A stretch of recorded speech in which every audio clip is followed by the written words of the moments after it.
Et on va passer à la prochaine étape de cette émission. C'est OM Liverpool. On va passer à la preview de ce match après avoir un peu divagué. Et on va parler de ce match parce que mine de rien, c'est un match qui est super important pour l'Olympique de Marseille. On va un peu revenir au sérieux. C'est un match, je dirais, c'est le match décisif déjà pour l'OM pour la qualification en Ligue des Champions au prochain tour. Même s'il y aura Bruges aussi après, un peu plus tard. Ce match face à Liverpool, c'est quand même. En fait, je trouve qu'il a une symbolique assez particulière ce match-là parce que c'est le gros match au Vélodrome, celui que tout le monde a noté en début de saison. Il y a Liverpool qui va venir au Vélodrome. Sur le calendrier quand tu es supporter. Et c'est l'heure, pour moi, c'est l'heure pour l'Olympique de Marseille de taper sur la table et de dire ok, on est de retour et on va faire quelque chose. Et j'ai envie de vous poser la question, est-ce que l'OM a sa chance face à Liverpool? En tant que supporter, je dirais oui, et en tant que personne neutre, je dirais oui aussi. Parce que... Donc, en gros, tu dis oui, quoi. oui. Mais oui, pourquoi? Parce que l'OM offensivement, là, on avait dit 14 ou 15 buts en 2 matchs. Bon, c'est Bayeux et Angers, mais tu as quand même une force offensive avec, on l'a dit, Gouiri et Traoré qui sont revenus. On a montré un beau visage au Trophée des Champions face à Paris, ça s'est mal terminé, mais on a montré un beau visage face à un gros lors de notre dernier match face à un gros. Liverpool qui n'est pas dans la forme de sa vie, même si les nouvelles recrues, on va parler de peut-être Wirtz qui revient à peine bien et Kitike qui est bien, mais ça c'est depuis le début de saison. Donc non, je pense qu'on a nos chances contre Liverpool. On va pas gagner si on gagne, je souhaiterais, on va pas gagner 3-0, c'est sûr. Mais un match serré, une victoire peut-être sur le film, on s'en fout, tu montres un beau visage, tu gagnes Liverpool à la maison, tu es à domicile, tu as tout le level qui va pousser en plus derrière, tu reçois Liverpool. Non, je pense qu'en vrai, on a nos chances. Sans trop s'enflammer, je pense qu'on a nos chances, oui. En vrai, l'objectif pour l'OM, c'est de faire un peu ce qu'avait fait Lille face au Real Madrid à la maison, de s'imposer, même si c'est à l'arrache, comme tu dis. Ah ouais, mais tout le monde signe. Mais il y a tout le monde qui signe pour une victoire à l'arrache. C'est l'objectif, c'est d'avoir son résultat face à la grosse équipe européenne. On aurait pu l'avoir au début de saison contre le Real, ça l'a pas fait. On a une deuxième chance. C'est là maintenant qu'il faut montrer que l'OM peut aller regarder un gros d'Europe, même si le gros est un peu malade en ce moment. Un peu plus maigre, mais ouais. De regarder un gros dans les yeux et montrer que on peut aller faire des résultats et on peut accrocher n'importe qui dans cette Ligue des Champions. Et c'est justement la suite là où on voulait en venir, c'est que pour le coup, même si c'est un énorme nom Liverpool et qu'on va pas du tout prendre ce club-là à la légère, c'est la saison jamais pour essayer de taper Liverpool. C'est un Liverpool qui est toujours bancal, qui a eu un petit peu de mieux et qui là est retombé dans ses travers avec notamment ce nul face à Burnley à la maison. Ouais. Ça sent la fin plus que jamais pour Arne Slot, avec en plus le licenciement de Xabi Alonso. Je pense que le premier dégoûté c'est Arne Slot. Quand il a vu ça, il a dit je vais tellement sauter. Si je mets pas de 3-0 à l'OM la semaine prochaine, je retourne aux Pays-Bas. Et là, même s'il y a un peu de mieux, notamment au niveau de Florian Wirtz, etc., qui retrouve un peu son football, cette équipe de Liverpool, elle est plus prenable que jamais. Je sais pas ce que tu en penses, Marvin, mais... moi, je vais rejoindre un petit peu le contexte. C'est vrai que sur le papier, tu as toutes tes chances pour moi de réaliser le coup parfait. Maintenant, c'est vrai que ça reste du football et qu'on sait très bien que l'OM aussi a des tendances malheureusement de fragilité sur le plan où tu peux être vite déstabilisé si tu prends un but alors que tu as le ballon. Et là, c'est là où la différence avec Angers, et je rebondis avec Liverpool, c'est qu'ils ont d'autres arguments et qu'il va falloir que défensivement aussi tu fasses un match... plus solide parce qu'on sait très bien que dans le football tu peux avoir 70% de possession et malheureusement à la fin perdre ton match donc, la possession c'est pas garant de victoire, c'est sûr et certain. Non, mais par contre tu sais que tu es un 12e homme costaud, que comme tu dis Tom, je pense qu'il y a beaucoup de monde qui seront au stade et qui savent très bien que ce match c'est le match que je pense que beaucoup de gens attendent, surtout depuis début d'année, donc je pense que les joueurs le savent. Maintenant j'espère que la pression sera que bonne et qu'elle ne pénalise pas le premier quart d'heure ou les 20 premières minutes, mais en tout cas je pense que à mon avis si on me donne un pronostic, vas-y. Moi je vois bien 2-1 l'OM. 2-1 l'OM, mais c'est vrai que c'est important ce que tu dis.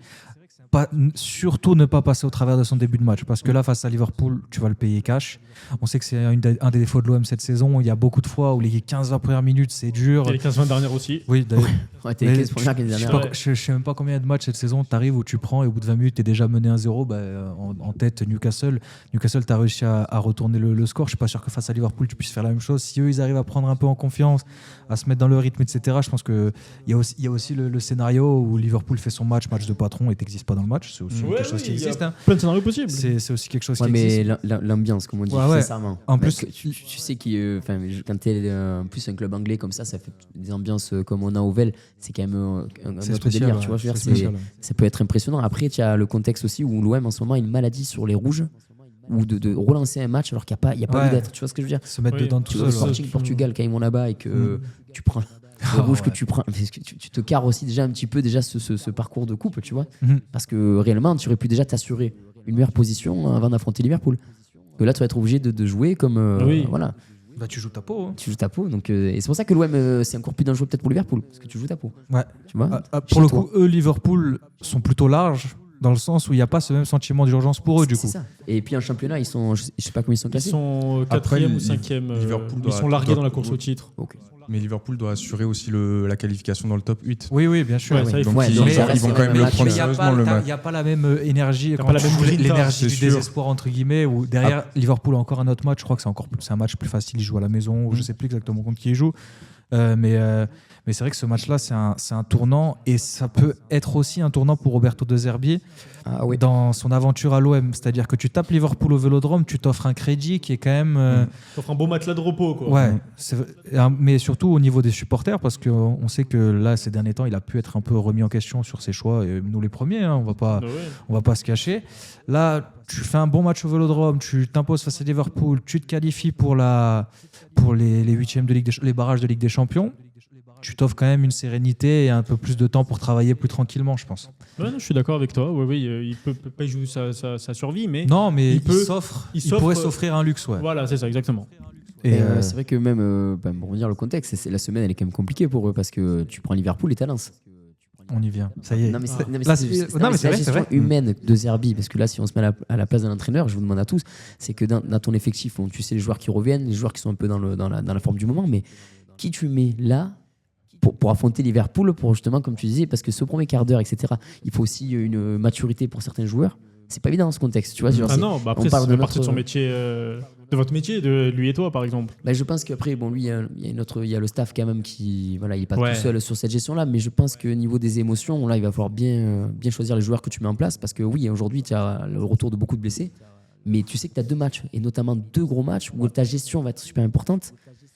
Je pense que ça, si tu aurais pris, je dénigre pas, mais tu aurais pris Angers ce week-end, tu aurais Liverpool et Angers. T'envoies la grosse équipe face à Liverpool. Tu vois, que Lens, tu sais que ça va être aussi une gestion où tu dois. Et c'est là où ça va être intéressant. Est-ce que nous, on peut se comparer maintenant à une grosse équipe d'Europe? Oui. T'as ta façon d'être, t'as une banque, tu sais que tu as. Mais qui tu vois? Là, tu as l'effectif pour justement pouvoir gérer ce genre de problème. Là où il y a quelques années, tu aurais été comme ça. Oui.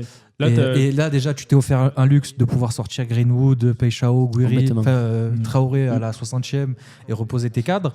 Là, c'est vrai que tu arrives quand même plus serein. Et tu peux aborder cette semaine avec des certitudes en te disant, pas comme il y a 2 mois où Guiri était blessé, que Aubameyang jouait 90 minutes sur 90 minutes, tu te disais putain, quand est-ce que ça va péter? Et au final, ça a pété juste avant la CAN, heureusement pour Marseille, entre guillemets. Là, tu as quand même plus la chance de voir venir. Et Roberto De Zerbi a justement le luxe de pouvoir faire des choix. C'est aussi quelque chose de bien pour l'OM et pour lui. Donc, ça va être super intéressant. Et puis après, comme tu l'as dit, il y a ce match de Lens. Si tu arrives à faire une semaine parfaite, un peu comme en début de saison, on annonçait un temps cauchemar en septembre quand tu faisais Paris, Strasbourg, Real Madrid. Au final, l'OM s'en était plutôt bien sorti. 2 victoires, une défaite. Ouais, c'est ça. Là, tu joues 2 fois au Vélodrome. Il y a moyen de s'en sortir plus que correctement, et je pense que dans la tête tu es en forme là par rapport à ce que tu viens de faire à Angers, donc non, tu peux bien t'en sortir, même si ça paraît compliqué, tu peux quand même bien t'en sortir. Tu peux bien t'en sortir, et moi je pense que l'OM va bien s'en sortir. Marvin a donné le sien, 2-1 pour l'OM. J'ai envie d'avoir vos pronos, les gars, pour ce match. En vrai, 2-1, quand même Liverpool va marquer. Ouais, je veux dire pareil aussi. Et toi, Tom? Je vois bien un match nul, un peu décousu, un 2-2. On sait que Liverpool, même s'ils ont des joueurs récemment, défensivement, c'est vraiment pas très très bon. Notamment Konaté qui est vraiment pas dans la forme de sa carrière. Les concentrations sont donc je suis d'accord avec vous. Je pense que ça va être un match serré, que le Vélodrome va faire son job. Rachid Zeroual et les South Winners sont annoncés un très très gros tifo avant le match. Oui. Donc en plus avec un hommage à Roland Courbis. Ouais. Donc il va falloir que les joueurs se mettent au diapason de leur stade. Ça fait des années qu'on dit que le Vélodrome mérite mieux que c'est l'Olympique de Marseille. Et là, il faut une équipe Ligue des Champions dans un stade. Mais il n'y a Ligue pas des de Champions. tribune suspendue là? Non.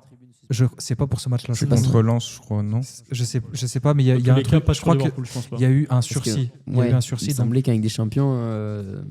Il me semble que c'était juste un sursis. Mais dans tous les cas, à la limite, s'il n'y a pas le virage nord, je pense que ça fera quand même du bruit, comme il y avait pu avoir face à Tottenham il y a quelques années, ou même avec le virage nord, l'ambiance était dingue. Mais c'est vrai que si tu me le rappelles, s'il y a une tribune vide, ça sera dommage pour la fête, l'ambiance. Ça peut avoir son importance quand même. ça Parce que les supporters de Liverpool, ils y sont. Ouais, 3300 supporters. Ça va faire du bruit quand même. C'est vrai. Donc, non, et même pour l'image, en vrai, qu'est-ce que le stade, quand même, stade plein à l'OM, c'est quelque chose. Qu'est-ce que ça me saoule, les suspensions de tribune, là, ça sert à rien. Tout le monde Non, y parce que perd. tout le monde le refait après derrière. Mais carrément, Ça ne sert à rien. Non, mais ça sert à rien. Et tout le monde y perd. La Ligue, la Ligue des Champions, l'UEFA, ils en ont rien à foutre. Mais en Ligue 1, quand je crois que c'est Marseille-Lens, typiquement, il y aura une tribune en moins. Ton choc du début d'année, il est gâché parce que. Enfin, bon, bref. Et d'ailleurs, après, ils punissent pour les fumigènes et derrière, ils font la pub de la Ligue 1. Avec ces fumigènes. Donc enfin, bref. Et du coup, ce match face à Liverpool, je pense qu'on est un peu tous biaisés. En vrai de vrai, on n'a pas le recul pour dire. Pour donner un avis sincère, mais ouais, mais on y croit quand même. Il y a des raisons d'y croire. Franchement, il y a des raisons d'y croire. Je pense que d'habitude, tu es plus pessimiste que ça. Oui, parce voilà. que tu dis, mais là, il y a des raisons d'y croire quand même. Ouais, donc je pense qu'il y a 50-50. Tu vois, je vois pas Liverpool, pour moi, il vient sur un statut, tu le respectes. Mais l'OM, aujourd'hui, tu peux te dire qu'un 50-50, c'est, tu vois, genre un truc qu'on peut se mettre en tête. Pas parce que tu es supporter de l'OM, mais parce que tu as des arguments sur le terrain pour faire plus qu'un match, quoi, tu vois. Puis tu l'as montré dans le Trophée des Champions face au Paris Saint-Germain, face à une grosse équipe que tu arrives à la regarder dans les yeux, face à Newcastle, même face au Real Madrid, tu fais des gros matchs. Cette saison, les gros matchs, on y arrive plutôt bien. C'est ce que je me disais aussi. À part aussi. en Ligue 1, où on a vu des trucs vraiment pas très beaux, notamment face à Lyon, Rennes, etc. Ouais, mais les très gros des champions, t'étais au rendez-vous. T'étais au rendez-vous et on a hâte de voir ce que ça fera face à Liverpool. On va passer au quiz.